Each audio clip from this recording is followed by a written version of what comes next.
1947 میں بھارت نے یہ سوچ کر پاکستان کو وسائل فراہم نہیں کیے کہ چند سالوں میں یہ ناکام ریاست ہوگی۔ انجینئرز نے پاکستان میں کامیاب انفراسٹرکچر اور پیداواری ذرائع پیدا کیے۔ آج پاکستان دنیا کا 7واں بڑا ایٹمی طاقت کا ملک بھی انجینئرز کی وجہ سے ہے۔ وفاقی وزیر احسن اقبال کی ورلڈ انجینئرنگ ڈے پر گفتگو۔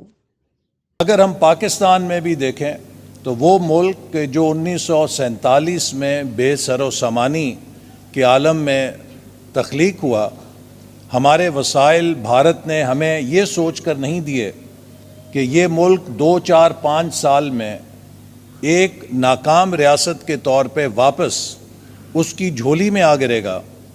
تو میں سمجھتا ہوں کہ یہ سہرا پاکستان کے انجینئرز کو جاتا ہے کہ جنہوں نے پاکستان کی ترقی میں بھرپور کردار ادا کر کے پاکستان میں وہ انفراسٹرکچر پیدا کیا، وہ پیداواری ذرائع پیدا کیے جس نے پاکستان کو ایک کامیاب مملکت بنایا۔